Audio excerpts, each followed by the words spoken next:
지금은 여의도에 있는 임업진흥원의 산림비전센터에 와서 강의하고 있습니다. 산촌 아카데미 하고 있거든요. 이걸로 이거 하시면 되고 여기로 엄청난 장비를 설치했는데도 지금 하고 있습니다. 요거 이런 거 하면 안 돼요. KOFPI 밑에 노트북이 있고요. 이게 이제 큰 화면이 있는 그런 모습입니다. 안녕하세요.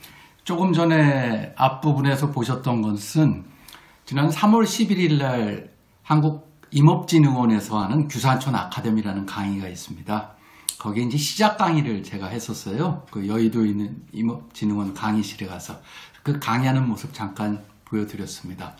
근데 그 강의가 요즘은 이제 그 실제로 사람들이 모여서 할 수는 없기 때문에 인터넷을 통해서 하는데 400분이 넘는 분들이 강의를 들으셨어요. 그리고 수많은 또 질문을 보내주셔가지고 가장 많이 질문하셨던 게 지역을 선정하고 어떤 작물을 키우는 것을 결정하냐, 어떻게 결정하냐 이런 거였었어요. 어디나 강의를 가면 많이 하시는 질문의 1번입니다.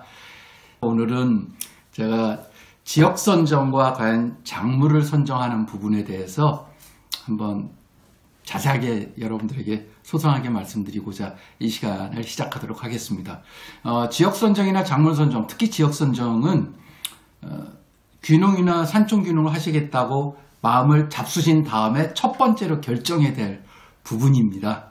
그렇기 때문에 상당히 중요하고 여러분들이 계속 그거에 대해서 좀 두려움도 가지고 계신 것 같습니다. 지역 선정이 먼저냐 작물 선정이 먼저냐 하는 것은 어찌 보면은 닭이 먼저냐 알이 먼저냐라는 얘기하고 좀 비슷한 것 같다는 생각이 듭니다. 제가 생각할 때 이제 지역 선정에서 저는 권해드리고 싶은 건 뭐 우리나라 대부분 많은 사람들이 특히 제 또래나 저보다 뭐 한 10년, 15년 후배 또래도 마찬가지겠습니다. 대부분 농촌이나 산촌, 뭐 어촌 출신들이지 대도시 출신은 그렇게 많지 않지 않습니까? 그래서 제가 권해드리는 건 고향으로 가라는 겁니다. 첫 번째 고향으로 가자. 물론 고향하면 뭔지 모르지만 좀 깨림직한 부분이 있는 게 꼭 고향에는 금이 환영해야 될 것 같아요.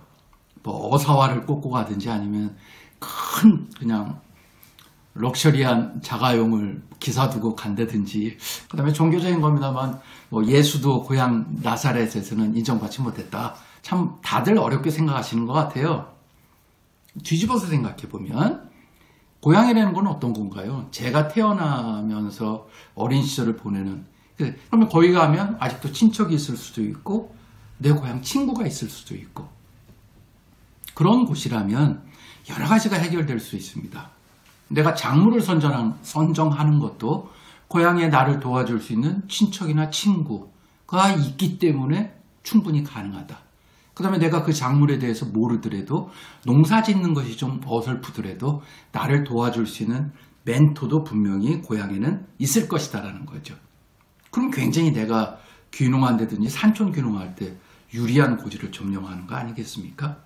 그런 면에서 제가 이제 고향을 추천을 드리는데 뭐 또 그런 얘기도 있죠. 비빌 언덕이라는 얘기. 그래서 고향으로 가면 많은 것들을 동시에 해결할 수 있다는 거고요. 근데 이제 끝까지 고향은 난 그렇게 뭐 아는 사람도 없고 딴 지역을 선정하겠다. 그러면 그 부분은 제가 볼 때는 발품 팔아야 됩니다. 보통 얘기는 카더라 통신에 넘어가시면 안 되죠. 특히 요즘에는 이제 그 TV 채널이 많지 않습니까? 근데 이렇게 보면 거기에서 의도적으로 홍보성 프로그램과 그거에 연관된 광고가 많이 나오는 걸 저는 지켜봅니다. 그럴 때 넘어가시면 안 됩니다. 상투 잡았다 그런 얘기 하죠. 거기서 많이 나와서 이렇게 하다 보면 벌써 그걸 했던 속칭 선수들은 다 하고 뭐 종자 팔고 뭐 해서 이렇게 저희가 끌려 들어가는 거죠. 그래서 우리 막혀서 하려고 보면 그 시장은 벌써 죽고 뭐 좋은 예가 될 수 있을지 모르겠어요. 블루베리 같은 게 이제 대표적인 그런 거라고 생각이 들고 그런 것들을 체크를 잘 하셔야 되니까 그러려면은 보통 여러분들이 평소에 가지고 계셨던 인간관계를 잘 활용을 해서 연결해서 거기를 현지에 직접 가보고 그 사람들은 그곳에 선정한 지역에서 어떤 작물을 키우면서 살고 있는지 이런 것들을 잘 파악해 보실 필요가 있습니다. 제가 이제 10년째 산촌귀농 강의를 하는데 제 강의를 듣는 사람들 중에 자기들끼리 모여서 협동조합을 결성한 사람도 봤고 사업체를 완전히 결성한 사람도 봤고 또 모여서 공동의 같은 지역으로 귀농해서 거기서 또 같이 협동조합 형식으로 협동해서 작물을 키워내는 그런 것도 많이 봤습니다. 또 꼭 참고하셔야 될 것은 관공서입니다. 시골 같으면 뭐 농촌, 산촌이라면 군청이라든지 아니면은 농업기술센터, 군이나 시에는 농업기술센터가 다 있거든요. 그런 것들을 자주 방문을 해서 정보를 입수하는 것들이 필요하겠습니다. 또한 이제 농업협동조합도, 농협도 있고요. 저처럼 이제 산촌귀농한 사람들을 위해서는 산림조합이 있을 수 있고, 어촌으로 가신 분은 수산업협동조합이 있습니다. 농촌으로 가시는 분들은 주곡, 벼농사나 이런 것들을 말씀드리는 거죠. 그 다음에 이제 부곡이 있을 수 있고, 채소, 축산, 원예작물이 있을 수 있고요. 산촌으로 가시는 분들은 저처럼 산촌귀농한 사람들은 특용작물 재배를 하죠. 이런 것들을 생각해서 준비를 해나가야 되는데 그러려면은 일반적인 지식에 대한 습득을 미리미리 천천히 하실 필요가 있다. 이렇게 생각이 됩니다. 저 같은 경우에는 지역이 먼저 선정이 됐었어요. 여러 가지 인연으로 인제에 가게 됐는데 그 인제에서 제 멘토 되는 사람을 만났고 그 멘토가 하는 작물을 저는 고스란히 받아서 배워서 시작을 해서 지금까지 하고 있죠. 산곰치, 산마늘, 명이나물이라고 하는 것, 그다음에 더덕도 했었습니다. 그 다음에 산당귀, 그 다음에 산양삼, 이런 것들은 저는 제가 특별히 원했던 건 아닙니다만 조금은 고지대 한 600~700m의 산에서 작물을 키웠으면 좋겠다는 게 저의 어떤 계획의 일부였었기 때문에 인제로 오게 됐고 거기서 이제 이런 작물들을 하게 되었습니다. 그러려면 지역 선정과 아울러서 이제 작물을 결정을 해야 되는데 저는 이걸 권해드리고 싶어요. 사업계획서를 좀 철저하게 작성을 하셨으면 좋겠다. 작물을 어떻게 생산해서 어떻게 판매할 것이냐, 그래서 자금을 어떻게 마련할 것이냐, 또 산촌귀농이나 귀촌이나 귀여나 다 돈이 필요한데 절대 조금 안일하게 생각 마시고 철저하게 사업계획서를 작성해서 그럼 손익분기점은 3년이면 될까, 5년이면 될까, 10년까지 가야 될까, 그 안에 들어갈 수 있는 생활비, 영농자금, 기계 구입하고 그런 건 어떻게 할 건가, 이런 사업계획서를 좀 철저히 작성하시면 지역 선정과 작물 선정을 좀 더 이렇게 어색하지 않게 그러면서 좀 더 성공적으로 할 수 있지 않을까, 이렇게 말씀드릴 수 있습니다. 제가 지난번 3월 11일 날 그 규산촌 아카데미에서는 6가지의 얘기를 요약해서 드렸는데 첫 번째, 인연이 닿는 곳이어야 됩니다. 인간관계 속에서 하냐, 이것도 다 어떤 인연이 닿아야 됐고요. 두 번째가 내가 감당하기 좋은 곳이어야 됩니다. 그러니까 이런 것들이죠.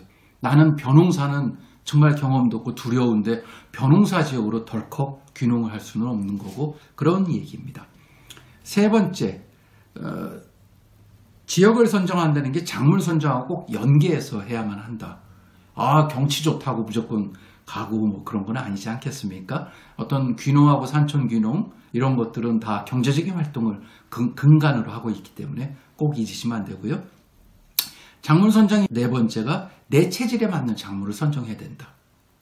손으로 뭔가 이렇게 따내는, 예를 들어서 저희 마을에 이제 오미자 하시는 분들이 많은데 요만한 줄기를 다 가위로 일일이 다 따내고 또 그걸 딴 걸 가지고서 그 뭉gel러진 거, 새 거, 덜 익은 걸 다 분리해야 되는 작업, 이런 것들인데 또 어떤 사람은 그런 게 싫기 때문에 나는 그게 안 맞는다 그래서 그냥 넓은 농토를 구해서 감자를 심어가지고 그냥 기계를 통해서 수확해서 파는 이런 것들. 그러니까 이렇게 무슨 말씀인지 아시죠? 다섯 번째가 농협이나 수협이나 마찬가지일 거라서 산림조합도 소득 지원 대상 품목들이 있습니다.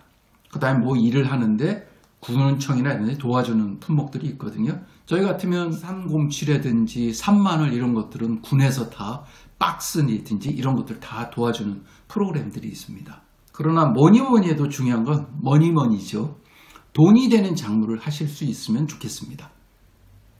물론 경제적인 여유가 많아서 나는 그냥 뭐 농사 안 짓고 귀촌하듯이 경치 좋은, 물소리 잘 나고 계곡 좋은, 그다음에 나무 많은 그런 산 어디에다가 집 짓고 살겠다면 귀농하신다든지 귀여하셔가지고 뭔가 경제적인 활동을 통해서 경제적인 부분도 내가 얻어내고 건강도 얻어내겠다는 두 가지를 맞춰서 하신다면 꼭 6번째 제가 말씀드린 데는 돈이 되는 작물을 선정하시는 것 굉장히 중요하다고 저는 강조하고 싶습니다. 제 경험을 말씀드린 것이기 때문에 이게 모든 걸 다 해결하는 것은 아닙니다. 하지만 제가 경험했던 것들을 기본으로 해서 여러분들이 또 펼쳐나가셔서 좋은 지역 선정하고 좋은 작물을 선정해서 꼭 성공하시는 귀농, 산촌 귀농이 되시기를 간절하게 기원합니다. 고맙습니다. 산촌TV 김강중이었습니다.